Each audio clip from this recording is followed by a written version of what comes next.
மேம்படுத்தப்பட்ட சமூக பொருளாதார வளர்ச்சியை அடைய மக்களுக்கு வழிகாட்டுவதே மக்கள் நீதி மையத்தின் முதன்மை பணி.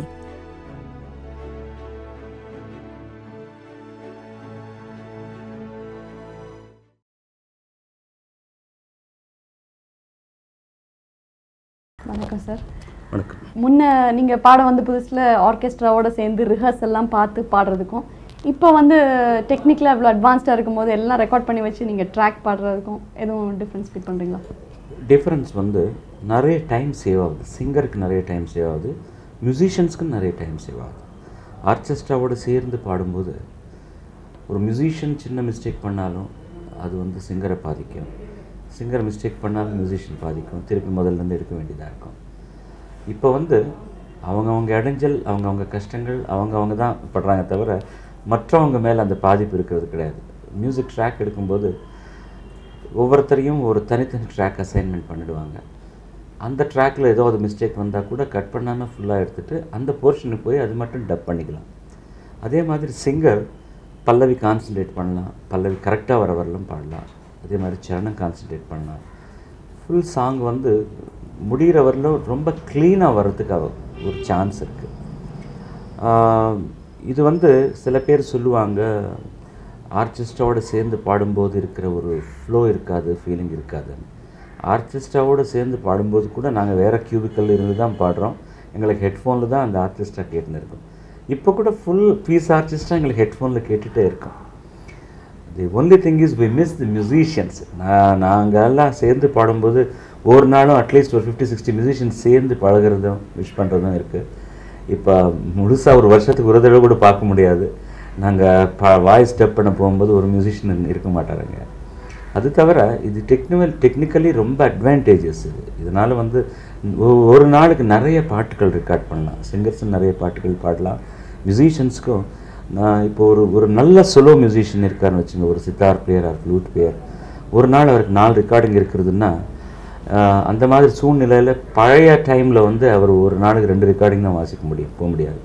இப்போது 8-9 ரெக்கார்டிங் கூட போகலாம். அவர் பீஸ் வந்து அவர் தான் வாசிக்கணுன்னா அந்த ட்ராக் எம்டியாக இருக்கும். இவர் சொல்கிற டைமுக்கு போயிட்டு அது முடிச்சுட்டு அடுத்த ரெக்கார்டிங் போகலாம். இது வந்து ஃபெசிலிட்டேஷன் நிறையா இருக்குது தவிர இதனால் டிஸ்அட்வான்டேஜ் ஒன்றும் கிடையாது.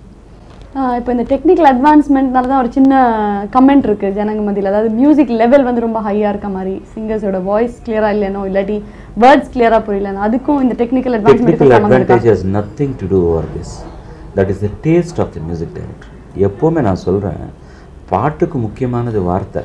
முதல் வந்து அந்த எழுத்தாளர் எழுதுகிற லிரிசிஸ்ட் எழுதுகிற பொயட்ரி தான் முக்கியமானது. என்ன மியூசிக் தெரியாத ஒரு சாதாரண ஒரு சினிமா ஆடியன்ஸ் ஆல்சோ அவனுக்கு இஷ்டப்பட்ட டியூனில் பாடுவான். அவன் வந்து ப்ளேபேக் சிங்கர் மாதிரி பாட மாட்டான். இருந்தாலும் அந்த வார்த்தை வந்து அவனுக்கு மனசில் ஏறிடுச்சுன்னா, ரெக்கார்ட் ஆகிடுச்சுன்னா பாட்டு பாப்புலர் ஆன மாதிரி தான் என்ன அர்த்தம். ஸோ வார்த்தை கேட்காத ஒரு பாட்டு இட்ஸ் வேஸ்ட். நிறைய இங்கிலீஷ் சாங்ஸ் கேட்டுட்டு அதில் வந்து வார்த்தை என்ன தெரிஞ்சு நம்ம பாடுறோம். அதனால் ஆர்கெஸ்ட்ரா இருந்தால் தான் ஒரு மியூசிக் டைரக்டரோட டேலண்ட் வெளியே தெரியுது அப்படின்னு சொல்லி ஒரு it's a bad opinion, it's a misnomer. அது வந்து நான் ஒத்துக்கவே மாட்டேன். I don't like it, I am sorry. National அவார்டுன்றது வந்து டெக்னிக்கலி ஸ்பீக்கிங் அதுதான் தலை சிறந்த விருது, இந்தியாவின் தலை சிறந்த விருது. பட் உங்களுக்கு கிடைச்ச மிக சிறந்த விருதா நீங்கள் இதை நினைக்கிறீங்க? நிறைய இருக்குங்க. அப்படின்னா நான் ஒரு பாட்டு பாடும்போது சில டைமில் முக்கியமாக வேறு நாட்டுக்கு போய் வெளிநாட்டை கச்சேரி பண்ணும்போது இங்கே வர்ற மாதிரி நிறைய இப்போ அமெரிக்காவில் ப்ரோக்ராம் பண்ணுறோம். தமிழ் ப்ரோக்ராம்னா ஒரு பெரிய ப்ரோக்ராம்னா ஒரு 2500-3000 பேர் வராங்க பெரிய சிட்டியில். அது பிக்கர் ஆடியன்ஸ். அது மெட்ராஸில் இப்போது ஏசு ஒன்றா நானும் சேர்ந்து ஒரு ப்ரோக்ராம் பண்ணோம், 25,000 பேர் வந்திருந்தாங்க அன்றைக்கி. அந்த மாதிரி நம்ம எதிர்பார்க்க முடியாது. சில சின்ன சின்ன டவுன்ஸில் வந்து கூட சார் நீங்கள் வந்து கச்சேரி பண்ணோம், நாங்கள் வந்து ஒரு 25-50 ஃபேமிலி தான் இருக்கிறோம், மொத்தத்தில் வந்து ஒரு 500 பேர் தான் இருப்போம், நாங்கள் கச்சேரி பண்ணுவீங்களா? அங்கே கூட கண்டிப்பாக பண்ணியிருக்கிறேன். ஆனால் அவங்களுக்கு அங்கே பாடி அவங்க ரசனுக்கு ஏற்ற மாதிரி பாடி கைத்தட்டு வாங்கும்போது ஒரு 10 நேஷ்னல் அவார்டு கிடைச்ச மாதிரி இருக்கும். இதெல்லாம் நான் பெரிய ரிவார்டாக ஃபீல் பண்ணுறேன். உங்களுக்கு ஒரு மாதிரி டல்லாக ஃபீல் பண்ணும்போதோ இல்லை டயர்டாக இருக்கும்போதோ உங்களுக்கு உற்சாகத்துக்கு கொடுக்கக்கூடிய பாட்டுன்னு ஏதாவது பர்டிகுலராக இருக்கா, which you keep singing all the time? நிறைய பேர் என்ன நினைப்பாங்கன்னா, சார் சிங்கர் நீங்கள் வீட்டுக்கு போனது உங்கள் மனைவி ஏதாவது உங்களை பாட்டு பாட சொல்ல இந்த பாட்டு பாடுங்கன்னு கேட்பீங்க. இதெல்லாம் சினிமாட்டிக் சுச்சுவேஷன் தான். இல்லை மனசுக்கு நல்லா கஷ்டமாக இருக்கும்போது ஏதாவது பாட்டு நினச்சிப்பேன். நான் வீட்டுக்கு வந்தால் நான் மியூசிக்கை மறந்துடுறேன். என்ன டெய்லி காலையிலேருந்து சாயங்காலம் வரலும் பாடிட்டு my lungs Ek. I come home for a very different atmosphere. நான் வந்து ஐ ரீட் எ லாட். இப்போ அது கொஞ்சம் கம்மியாகிடுச்சு. ஒன்லி ட்ராவல்ஸில் தான் படிக்க முடியுது. நிறைய டிவி பார்ப்பேன். எனக்கு என் ஒய்ஃபுக்கும் எனக்கும் ஒரு எதிரி யாராவது இருக்காங்கன்னா டெலிவிஷன் தான். அதனால் 99% வீட்டுக்கு வந்தால் நான் பாடவே மாட்டேன். ஏதாவது முணுங்கல் பண்ணுறோம், பாத்ரூமில் போய் எங்கேயாவது வருதுன்னா சில டைம்ஸ் நான் பாடாத பாட்டு தான் இருக்கும். 99% ஏதாவது ஒரு பழைய ரஃபி சார் சாங்கோ, லதாம்மா பாட்டோ, இல்லைன்னா சுசீலம்மா பாட்டோ, ஜானகிம்மா பாட்டோ, ஏசு சார் பாட்டு, எனி சாங் யார் பாடினதா மற்றவங்க பாட்டு நிறையா எனக்கு ஞாபகம் வந்துகிட்டே இருக்கும். That I sing and enjoy. Sir நீங்கள் வந்து ஆல்மோஸ்ட் எல்லா மியூசிக் டைரக்டர்ஸ்டையும் அப் டு டேட் ஒர்க் பண்ணியிருக்கீங்க. ஏதாவது பர்டிகுலராக ஒருத்தர் பற்றி ஏதாவது ஸ்பெஷாலிட்டி மாதிரி ஏதாவது? இளையராஜா வந்து is an extraordinary service to the music industry. நம்ம தமிழ்நாட்டுக்கு மட்டுமே இல்லாமல் சவுத் இந்தியா தெற்கு மட்டுமே இல்லாமல் வடநாட்டில் ஆல் இண்டியா லெவலில் அது இதுக்கு உலக ஸ்டாண்டர்டில் ஒரு சிம்பனி மியூசிக் எல்லாம் பண்ணியிருக்காரு. ஒரு திருப்பு முனை, ஒரு புதுமை, ஒரு புது டைமென்ஷன் கொண்டு வந்தவர் இளையராஜா. அப்படி பார்க்கும்போது இவங்கெல்லாம் பெரிய மியூசிக் டைரக்டர்ஸ். அதே மாதிரி சில மியூசிக் டைரக்டர்ஸ் வந்து ரொம்ப ப்ரிசைஸாக இப்படி தான் வேணும், ஒரு ஒரு ஒரு ஒரு குவார்ட்டர் நோட்டு கூட அப்படி போகக்கூடாது அப்படி பண்ணுறவங்க இருக்காங்க. அது அவங்க ஸ்டைல்னு சொல்லலை. சினிமாவுக்கு என்ன வேணும் கரெக்டாக ஒரு சிங்கர் என்ன கொடுக்க முடியும் அப்படின்னு நினச்சி பண்ணின மியூசிக் டைரக்டர் எனக்கு ரொம்ப பிடிச்சவர் கேவி மகாதேவன். ஒரு சிங்கரை தேர்ந்தெடுக்கும்போது அவரால் இல்லைன்னா அந்த அந்த அந்த லேடி சிங்கரால் என்ன ரேஞ்ச் இருக்குது, அவங்களால என்ன கொடுக்க முடியும் கரெக்டாக அவருக்கு கிராஃப் தெரியும்.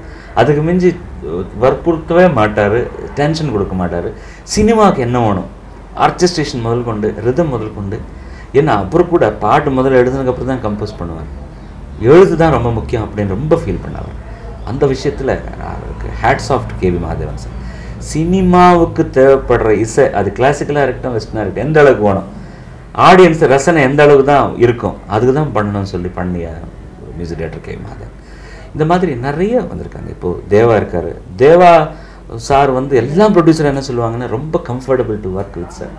எத்தனை டியூன் வேணும்னா கொடுப்பாரு, சலிச்சிக்கவே மாட்டார். அவர் ஃபேஸில் ஒரு டென்ஷன் அது இருக்காது. எத்தனை வகையான டியூன் கேட்டாலும் கொடுப்பாங்க. அதே மாதிரி நாங்கள் ரெக்கார்டிங் போகும்போது என்னோடய எக்ஸ்பீரியன்ஸ் சொல்கிறேன், ரொம்ப மரியாதை கொடுப்பாரு. அவர் நாங்கள் ஏதாவது இம்ப்ரவைஸ் பண்ணால் கூட அவர் தடுக்கவே மாட்டார், ஃபுல் ஃப்ரீடம் கொடுப்பாரு. இந்த மாதிரி ஒவ்வொருத்தருக்கு ஒரு ஸ்டைல் இருக்குது. இந்த பீரியடில் நிறைய மியூசிக் டைரக்டர் வந்திருக்காங்க, லைக் வித்யாசாகர், சிற்பி.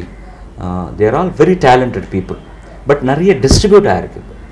அவங்க ஒவ்வொருத்தரும் அவங்க டேலண்ட் காமிக்கிறதுக்கு வந்து நிறைய படங்கள் அவைலபிளாக இருந்தால் தான் பண்ண முடியும். இப்போ டிஸ்ட்ரிபியூட் ஆகிருக்கு. சேம் டைம் நான் ஒரு மறைவில்லாமல் சொல்ல வேண்டியது ஒன்று இருக்குது. அது என்னுடைய கடமை நான் நினைக்கிறேன்.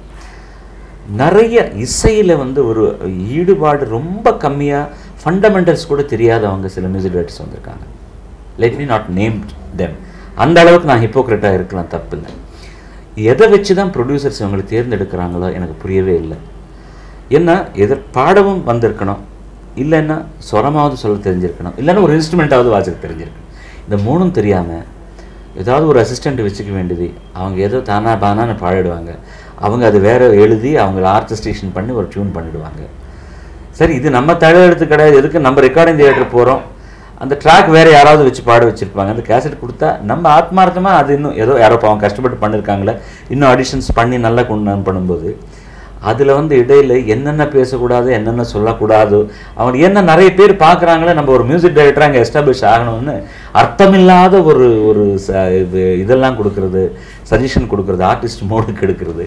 இது வந்து அது அது I am very sorry to say, இது வந்து நடக்கவே கூடாது. இன்னொரு எக்ஸலண்ட் பாயிண்ட் என்னன்னா, உங்களுக்கு தெலுங்குல நேஷனல் அவார்ட், தெலுங்கு சாங்குக்கு, அப்புறம் ஒரு ஹிந்தி சாங்குக்கு, அப்புறம் ஒரு கன்னட சாங், இப்போ ஃபைனலி தமிழ் சாங். ஸோ இந்த மாதிரி டிஃப்ரெண்ட் லாங்குவேஜஸ்க்கு வாங்கிட்டீங்க. சாங்க்கு வந்து லாங்குவேஜ் எவ்வளோ தூரம் அந்த லாங்குவேஜ் தெரிஞ்சிருக்கிறது இம்பார்ட்டன்ட்னு நினைக்கிறீங்க? இப்போ வந்து லாங்குவேஜ் தெரிஞ்சிருந்தால் ரொம்ப அட்வான்டேஜ். ஏன்னா ஒரு ஆக்டர் மாதிரி தான் சிங்கர் வந்து இஸ் ஆக்டிங் பிஃபோர் மைக்ரோஃபோன்.